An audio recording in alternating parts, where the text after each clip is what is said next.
समझता हूँ कि आइलम मोहम्मद लिखने से या कोई पोस्टर लगाने से किसी की शायद ना तो आस्था कोई प्रभावित होती है और ना ही कोई गलत मैसेज जाता है।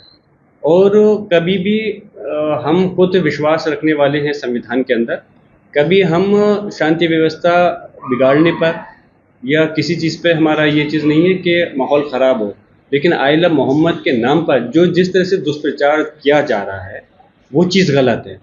हमारी आस्था है, हम मोहब्बत करते हैं और करते रहेंगे, इसमें क्या गलत है। बुलडोजर कार्रवाई हो रही है बरेली के अंदर, इस तरह देखते हैं। मैं तो यही कहूँगा कि जिस प्रकार से पहले तो बरेली में जो घटना हुई, मैंने खुद अपील ये की थी कि शांति व्यवस्था कायम रहे और पुलिस प्रशासन से भी कहा था कि दबाव में आकर के इस प्रकार की कोई कार्रवाई नहीं की जाए कि जो मजलूम लोग हैं उनको ज़बरदस्ती रिपोर्ट में नाम शामिल करके जेल में घुसा जाए। अब बुलडोज़र की जो कार्रवाई है, हम तो हमेशा से मैं कहता चला है, बुलडोज़र की कार्रवाई कहीं से कहीं तक ठीक रही। बुलडोज़र की कार्रवाई के लिए लगातार कई बार माननीय सर्वोच्च न्यायालय भी संज्ञान लेकर के सख्त टिप्पणी भी कर चुका है, लेकिन अफसोस है कि उत्तर प्रदेश में पुलिस प्रशासन के द्वारा सरकार के आदेश पर जो बुलडोज़र कार्रवाई की जा रही है वो गलत है, क्योंकि बुलडोज़र कार्रवाई का जो सज़ा देने का काम है वो हमारे न्यायालय का काम है। अगर किसी ने कुछ गलत किया है तो पुलिस प्रशासन उसके खिलाफ अपनी बात चार्जशीट के रूप में दे सकता है, और अगर अगर उसमें किसी ने गलत नहीं किया तो जाहिर सी बात है हमारे न्यायालय जो है उसको ख़त्म कर देगा केस को, और तो किसी ने गलत किया है तो उसके खिलाफ कार्रवाई होगी।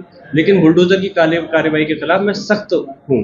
और बल्कि मैं इसके साथ में ये और जोड़ना चाहूँगा, अगर बुलडोज़र कार्रवाई बरेली में चल रही है तो फिर शाहजहाँपुर में उन लोगों के खिलाफ क्यों नहीं चली जो लोग मकबरे पर डंडा लेकर के पुलिस के सामने जिन लोगों ने हंगामा किया था, उन लोगों के खिलाफ भी बुलडोज़र की कार्रवाई होनी चाहिए थी। फिर देश एक है तो एक ही कानून होगा, तो फिर उन लोगों को इस प्रकार की रियायत क्यों दी गई। मेरा मकसद ये नहीं कि सारे हिंदू समाज के लोग एक से होते हैं, लेकिन जिन लोगों ने कानून व्यवस्था को अपने हाथ में लेने का काम किया है शाहजहाँपुर में, उन लोगों के खिलाफ बुलडोज़र आकर के क्यों फेल हो गया, क्यों कार्रवाई आगे नहीं बढ़ पाई।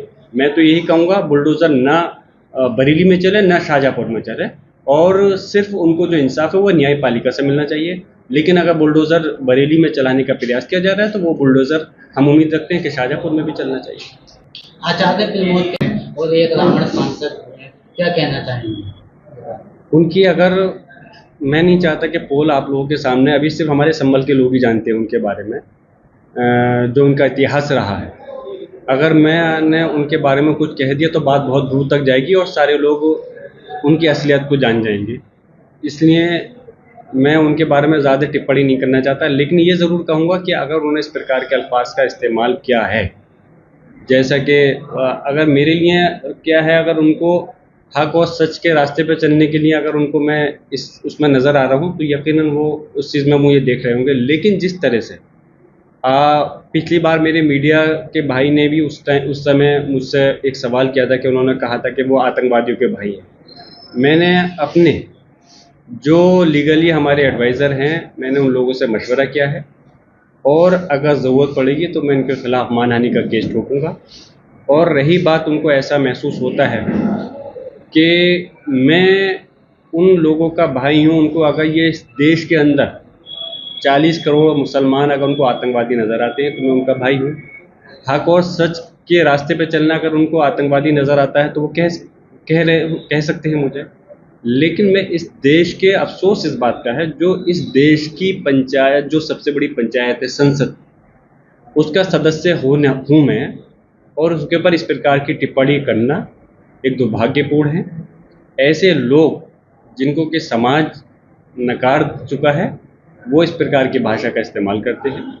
मैं अपने लिए इसको बर्दाश्त कर सकता हूँ अगर मुझे कोई इस प्रकार कहें, लेकिन मेरे समाज को जोड़ करके अगर इस टाइप कहेंगे तो मैं खामोश नहीं बैठूँगा। ज़रूर उनके खिलाफ जो है डिफेमेशन का केस अपने लीगल मशवरा कर करके ज़रूर करूँ।